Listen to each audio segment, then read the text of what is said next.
The massive Raxian exploration vessel hung silent in the dark space beyond Mars, its metallic hull gleaming under the distant sunlight. Commander Gray stood on the bridge, his thick armor-like skin reflecting the soft glow of countless monitoring screens. His six-fingered hand tightened around the command rail as he stared at the data readings with all four of his eyes. "Run the scans again," he ordered, his deep voice carrying the weight of 20 years of space exploration. "These readings cannot be correct." Officer Reed, a younger Raxian with lighter gray skin, nodded and initiated another planetary scan of the blue planet ahead of them. The Raxians had discovered many worlds in their exploration of the galaxy, but none had ever produced such bizarre readings. "Sir, the results are the same," Reed reported after a moment. "Planet Earth shows gravity at 1 g, temperature variations from -90 to +50 degrees Celsius, atmospheric pressure at 1 atm, and significant background radiation from their star." Gray shook his head in disbelief. These were conditions similar to their homeworld, Raxus Prime, a planet so harsh that their species had evolved thick, almost armored skin and dense muscle mass just to survive. They had always believed they were unique in the galaxy, the only intelligent species to evolve on such a deadly world. "Impossible," Gray muttered. "No other intelligent life could evolve in such conditions. Our scientists have proven this countless times." But then something even more unexpected appeared on their screens. Radio waves, thousands of them, carrying complex information patterns that could only come from an advanced civilization. "Sir," the communication officer's voice was filled with excitement, "we're picking up artificial signals. Not just random emissions. These are structured broadcasts. Television, radio, digital communications." Gray moved closer to the main view screen, watching as images from the planet's surface began to appear. His eyes widened as he saw cities sprawling across continents, vehicles moving through the air and on the ground, and most shockingly, beings walking around in nothing but thin layers of cloth. "How are they surviving?" Reed asked, voicing the question on everyone's mind. "They have no natural armor, no visible adaptations for high gravity." The bridge crew fell silent as they watched more footage. Humans were everywhere on their planet. In frozen wastelands, scorching deserts, deep in the oceans, and high in the mountains. They weren't just surviving. They were thriving in conditions that would kill most species in the galaxy. "Look at their cities," Gray said, pointing to the screens. "They built those structures in regions that experience massive temperature shifts, constant storms, and regular seismic activity. It's remarkable." The Raxians had always taken pride in being the galaxy's ultimate survivors. Their civilization had advanced precisely because they could endure conditions that would kill any other species. But now, watching these humans move casually through what should be lethal environments, Gray felt something he hadn't experienced in years: uncertainty. "Sir, should we initiate contact?"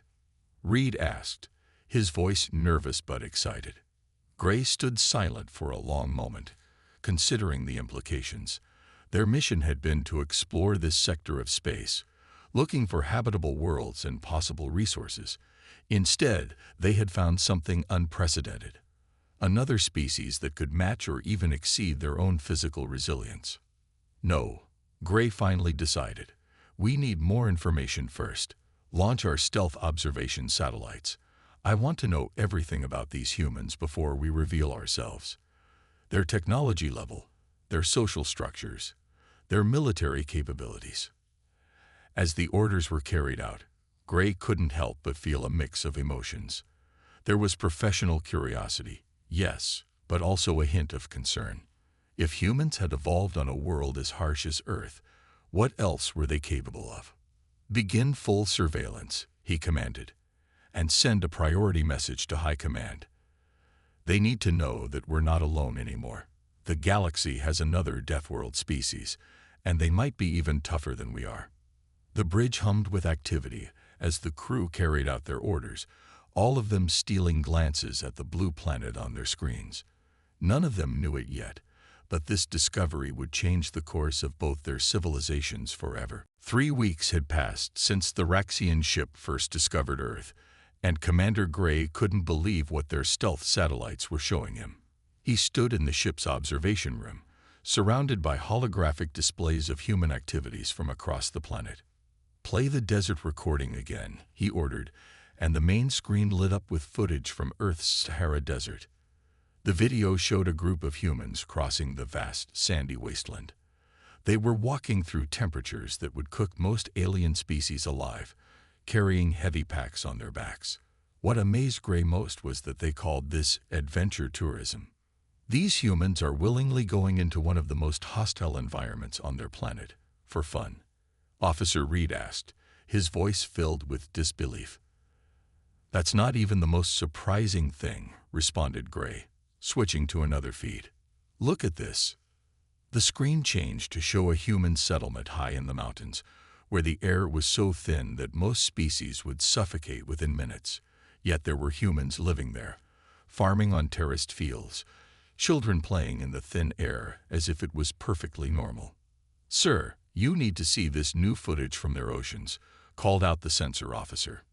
The display switched again, showing humans in what they called scuba gear, swimming deep underwater where the pressure should have crushed their bodies.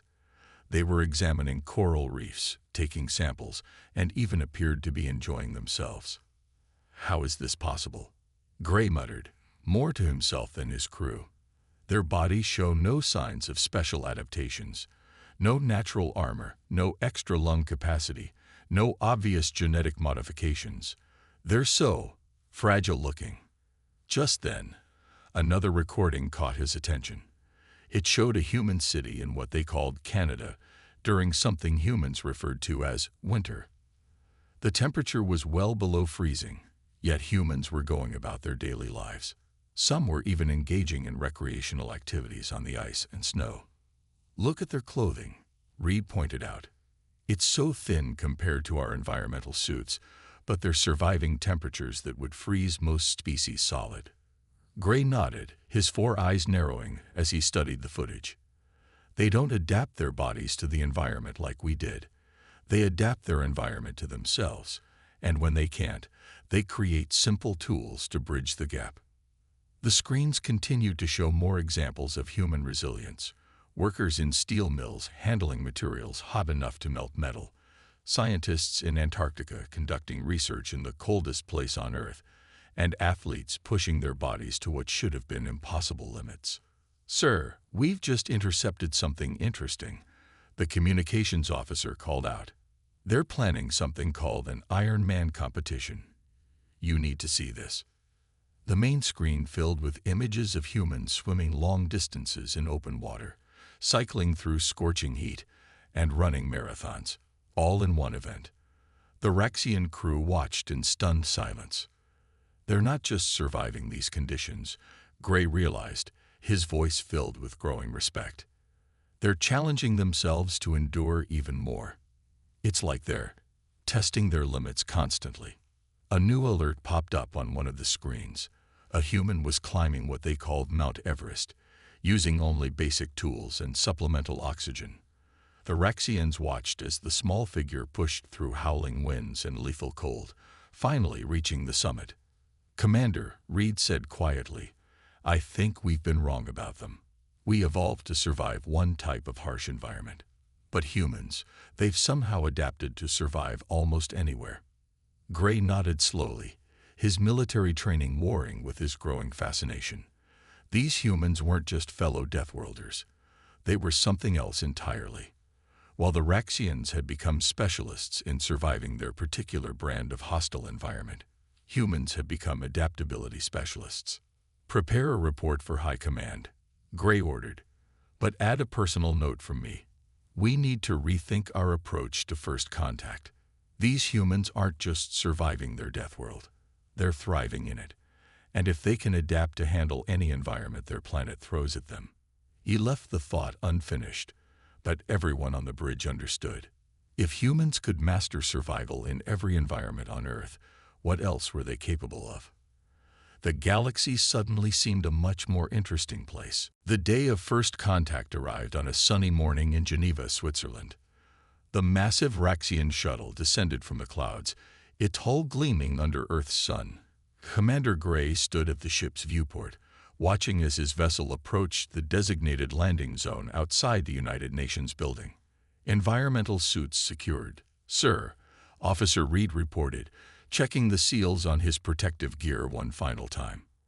Like all the Raxians in the diplomatic party, he wore a heavily armored environmental suit designed to protect against what they believed were Earth's deadly conditions. The landing area was surrounded by human officials, security forces, and media representatives. Gray noticed something that made him pause. None of the humans wore any protective gear. They stood there in what the Raxians had learned were called suits and uniforms, thin layers of cloth that offered virtually no protection. As the shuttle's doors opened, the Raxian delegation stepped out cautiously. Their heavy boots left deep impressions in the ground as they walked, each step carefully measured under Earth's gravity. The humans, by contrast, moved easily and naturally. Ambassador Tom Wells stepped forward to greet them. He was a tall man with graying hair, wearing a simple blue suit and carrying no protective equipment whatsoever. "Welcome to Earth," he said, extending his hand in what the Raxians had learned was a traditional human greeting gesture. Gray stared at the offered hand through his suit's visor. The human was willing to risk direct contact. After a moment's hesitation, he reached out and carefully shook the ambassador's hand, trying not to grip too hard with his natural Raxian strength. "Your hospitality is appreciated," Gray responded through his suit's external speakers. "Though I must admit, we are concerned about your lack of protective gear." Wells smiled. "Protective gear. But this is a perfect spring day. About 20 degrees Celsius, light breeze, low humidity, quite pleasant actually." The Raxian delegation exchanged worried looks. What the humans considered pleasant aligned with conditions that would kill most species in the galaxy. Yet here they were, some humans even complaining it was a bit warm. The meeting moved inside the UN building, where the Raxians were surprised again. They had expected the humans to maintain some sort of controlled environment, but the indoor conditions were just as harsh as outside. "Would you like to remove your environmental suits?" Wells asked politely. "We can adjust the temperature if you're uncomfortable." "Remove our..." Gray started, then stopped. The humans genuinely didn't understand. "Ambassador Wells, perhaps we should explain. On most worlds, these conditions would be lethal. High gravity, extreme temperatures, your oxygen-rich atmosphere. These are conditions found only on Deathworlds." Wells leaned forward, intrigued. "Deathworlds? Planets so harsh that most species cannot survive there." Gray explained. "Until we found Earth, we thought our homeworld was the only one that had produced intelligent life. We evolved thick skin and dense muscles to survive our conditions. But you appear to have no such adaptations." The human ambassador smiled again, but this time there was understanding in his expression. "Ah, I see the confusion. We don't need thick skin or dense muscles because we adapted differently. We became adaptable instead of specialized. Humans can live anywhere from the equator to the poles, from sea level to high mountains." As if to prove his point, a server brought in refreshments. The humans casually drank hot coffee and iced water, switching between temperature extremes that made the Raxians' environmental sensors flash warnings. "Perhaps," Gray said slowly, "we have much to learn from each other." The meeting continued, but the Raxians' perception had shifted. They had come expecting to meet fellow Deathworlders who had survived through physical adaptation like themselves. Instead, they found something far more interesting, a species that had conquered their harsh world not through biological evolution, but through adaptability and intelligence. As Gray watched humans casually handling conditions that would kill most species, he realized that the galaxy's balance of power had just shifted. The Raxians were tough, yes, but humans could survive anywhere.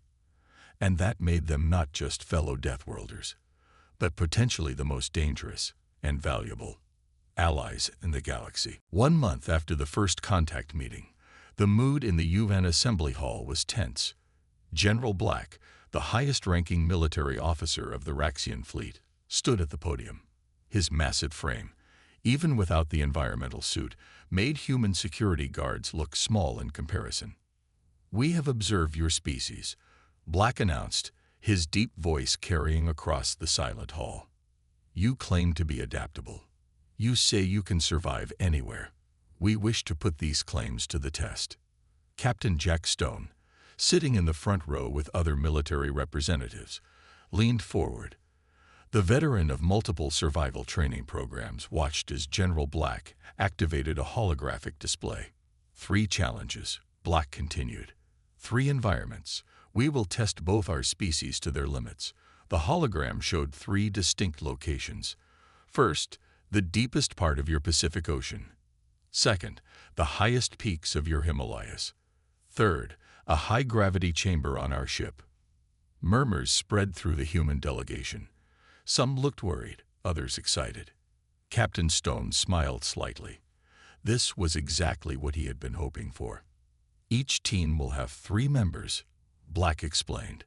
"No environmental suits allowed. Only basic survival gear that both species agree upon. The goal is not just survival, but completing specific tasks in each environment." Ambassador Wells stood up. "And what would these tasks be, General?" The hologram changed, showing detailed mission parameters. In the ocean, retrieve a beacon from 2,000 meters depth. In the mountains, establish a working camp at 7,000 meters and maintain it for 24 hours. In the gravity chamber, complete an obstacle course at 3 times Earth's normal gravity. Captain Stone raised his hand and stood. "I volunteer to lead the human team." His calm confidence drew all eyes in the room. "You understand the risks?" Black asked, all 4 eyes fixed on Stone. "These conditions would kill most species in the galaxy."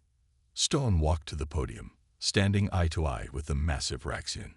"With all due respect, General, we call those conditions Tuesday." A few chuckles came from the human delegation. "Our deep-sea explorers regularly go beyond 2,000 meters. Our mountaineers live and work above 7,000 meters. And as for high gravity," he smiled, "well, that's why we invented weightlifting." General Black's expression remained neutral, but his secondary eyes narrowed slightly. "You seem very confident, Captain Stone." "Not confident, General. Prepared. Humans have been pushing our limits since we first walked upright. It's not about being the strongest or the most specialized. It's about adapting, improvising, and overcoming." The next hour was spent selecting team members and establishing rules. Stone chose Lisa Green, a deep-sea research expert, and Mike Thompson, a veteran mountain guide. The Raxian team consisted of their strongest warriors, led by General Black himself. As the meeting concluded, Black approached Stone privately. "There's something I don't understand, Captain. Your species shows no obvious advantages. No natural armor, no extra lung capacity, no specialized adaptations. Yet you act as if these challenges are routine." Stone looked up at the towering Raxian. "That's because they are, General. Humans climb mountains higher than your challenge every year. We dive deeper than your test demands. We train our pilots to handle more G-forces than your gravity chamber can produce. Not because we're naturally equipped for it, but because we decided we could." "Decided?" Black seemed confused. "Yes, decided. That's humanity's real strength. We see something impossible and decide to do it anyway. We don't wait for evolution to give us thick skin or powerful muscles. We use our minds to overcome our limitations." As Black walked away, Stone could tell his words had hit home. The Raxians had evolved to survive their harsh world. Humans had simply refused to accept limitations. The competition would begin in 1 week. As Stone watched the sun setting through the assembly hall's windows, he knew this wasn't just about proving human capabilities. It was about showing the galaxy a new kind of Deathworlder, one that didn't just survive harsh conditions, but chose to seek them out. The real question wasn't whether humans could match the Raxians' physical advantages. It was whether the Raxians were prepared for a species that turned disadvantages into strengths. The first challenge started at dawn in the freezing waters of the Pacific Ocean. Two ships, one human and one Raxian, floated side by side over the deep-sea testing zone. Captain Stone watched as Lisa Green checked her diving equipment one last time. "Simple retrieval mission," Lisa said, adjusting her rebreather. Just like any other day at the research station, she wore a streamlined diving suit that looked almost fragile compared to the Raxians' natural armor. On the other ship, General Black and his team prepared for their descent. Even without environmental suits, their thick hide and powerful muscles made them look far more suited for the crushing depths ahead. "Begin Challenge 1, announced the neutral alien observer from the Galactic Council. Lisa slipped into the water smoothly, while the Raxians entered with heavy splashes. The target beacons waited 2,000 meters below, in darkness and under immense pressure. As they descended, the difference in their approaches became clear. The Raxians powered straight down, using their natural strength to fight the increasing pressure. Lisa, however, descended in a controlled spiral, conserving energy and adapting to the pressure gradually. At 1,000 meters, the first problems appeared. The Raxians' powerful bodies were struggling with the cold. Their natural armor, perfect for high gravity and impact resistance, didn't help against the freezing temperatures. Meanwhile, Lisa's specialized diving suit maintained her body temperature perfectly. "Status update," Stone called through the radio. "How are you doing, Lisa?" "Comfortable as a Sunday swim," she replied calmly, "though our friends don't look too happy." At 1,500 meters, in almost complete darkness, Lisa switched on her lights. The Raxians had better natural night vision, but hadn't counted on the total darkness at this depth. They were forced to slow down, their movement becoming more cautious.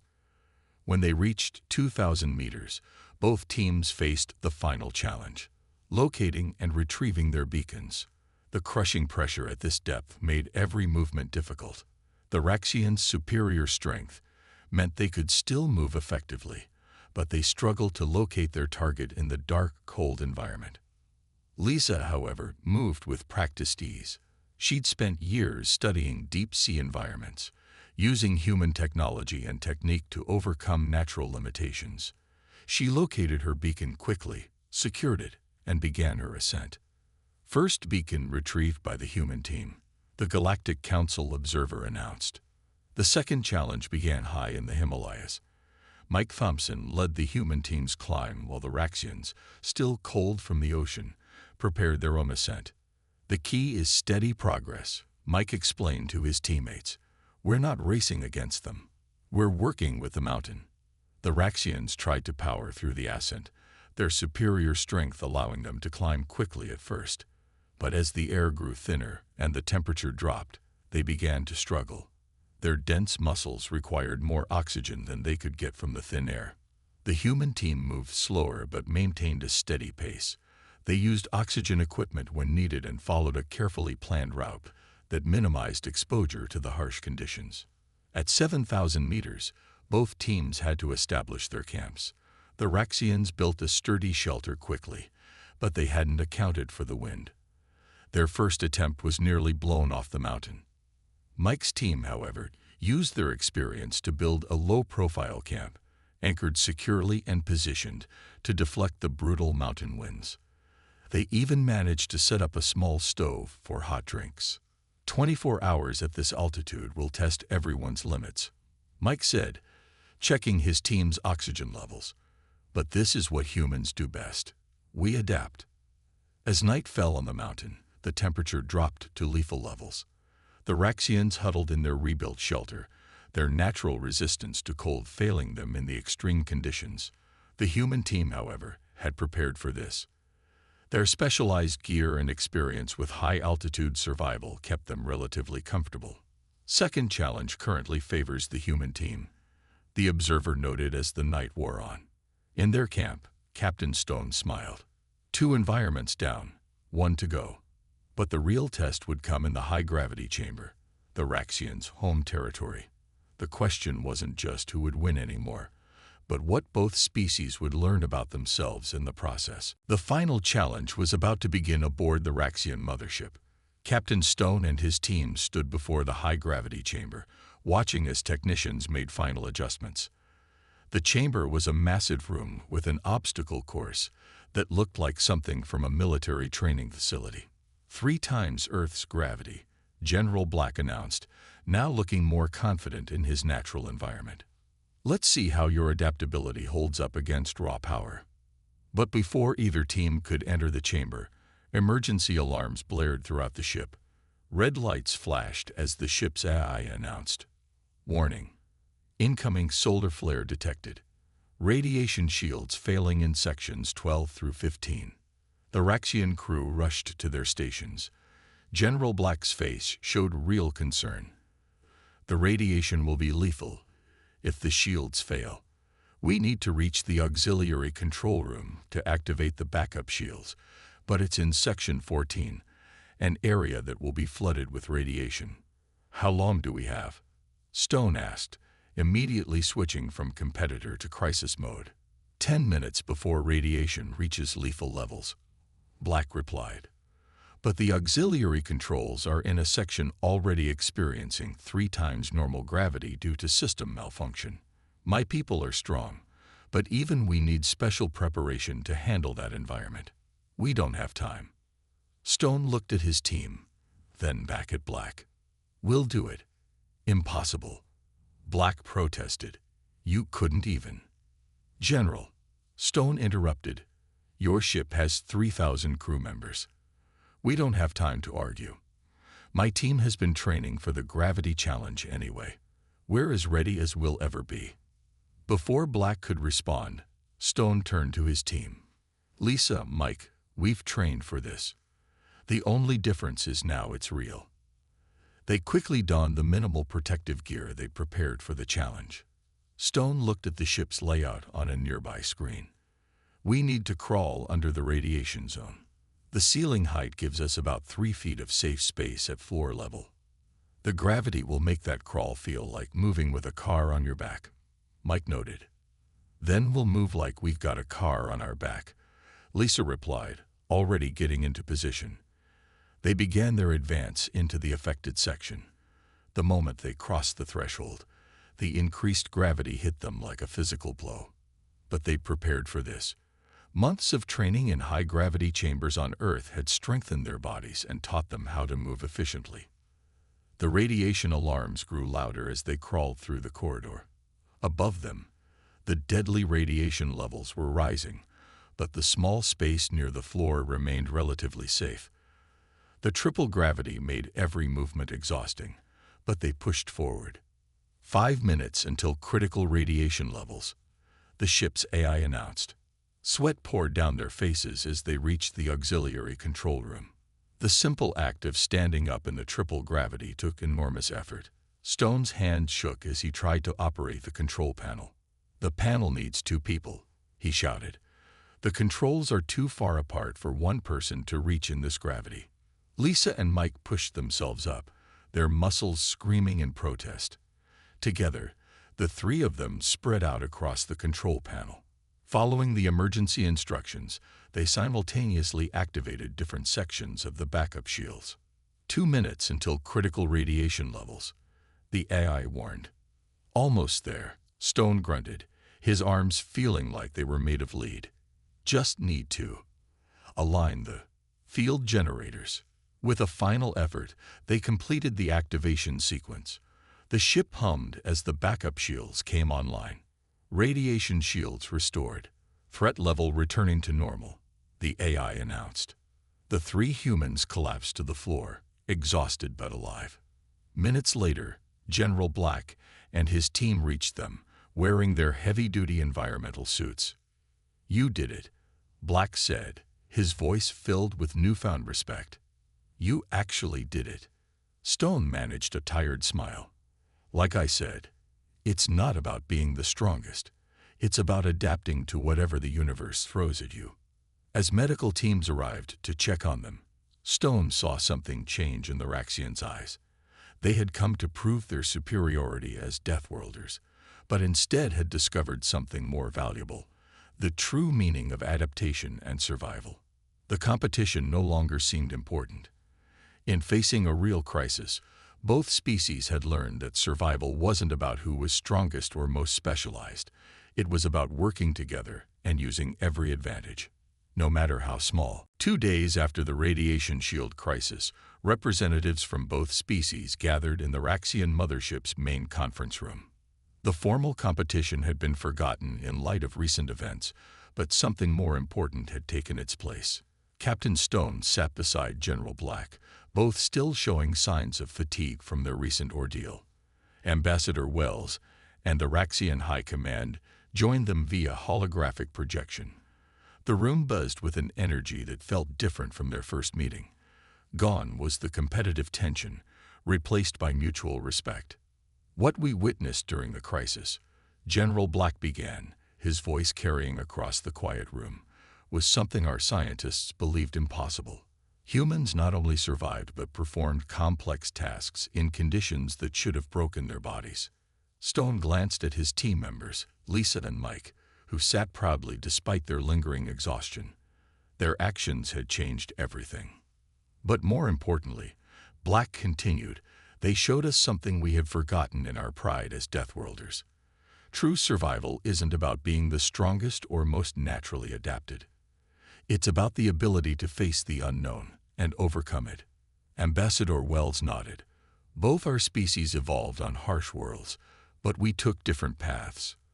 The Raxians became specialized, perfectly adapted to their environment. Humans became adaptable, ready to face any environment. And that's why we're here today, Black announced, standing to his full height. The Raxian High Command proposes the formation of what we call the Deathworld Alliance. Excited murmurs filled the room. On the holographic displays, various officials leaned forward with interest. Think about it, Black continued. Raxian strength and natural resilience, combined with human adaptability and innovation. Together, we could explore worlds that neither of our species could handle alone. Stone stood up as well. During the crisis, we proved that our different approaches to survival don't make us rivals. They make us perfect partners. Where Raxian strength might not be enough, human adaptability can find a way. Where human bodies reach their limits, Raxian endurance can carry the day. The next hour was spent discussing the details of the alliance. Joint exploration teams would be formed, combining the best qualities of both species. Research would be shared, leading to new technologies that blended Raxian durability with human innovation. But the implications go beyond exploration, Wells pointed out. Think of the possibilities for colonization, mining operations in extreme environments, deep space research, and defense, Black added solemnly. The galaxy isn't always a friendly place. Together, our species would be formidable protectors of our shared interests. As the meeting continued, news of the proposed alliance spread quickly through both fleets. In the ship's mess hall, human and Raxian crew members were already sharing stories and ideas. The Raxians were fascinated by human accounts of climbing Earth's highest peaks for fun, while humans listened in awe to tales of life on the high-gravity world of Raxus Prime. Near the end of the meeting, a young Raxian scientist raised an interesting point. Perhaps this is why Earth produced such adaptable life. Your planet isn't just a death world. It's many death worlds in one. Frozen poles and burning deserts, deep oceans and high mountains, all on a single world. You had to become adaptable. Stone smiled. And maybe that's why we never thought of Earth as a death world. To us, it's just home, a place of endless challenges and possibilities. As the meeting concluded, and the alliance was formally proposed to both governments, General Black approached Stone privately. You know, Black said, when we first discovered Earth, we thought we were the toughest species in the galaxy. Now I realize that toughness comes in many forms. And the galaxy is better for it, Stone replied. Just imagine what else is out there, waiting to be discovered. Looking out through the ship's viewport at the stars beyond, Both leaders understood that this was just the beginning. Other species might fear this alliance of Deathworlders, but they would soon learn that strength and adaptability could be used for more than just survival. The competition that had started to prove superiority had ended in something far more valuable, a partnership that would change the galaxy forever. Earth and Raxus Prime might have been deathworlds to most species, but they had produced exactly what the galaxy needed: two different paths to the same goal, now united in common purpose.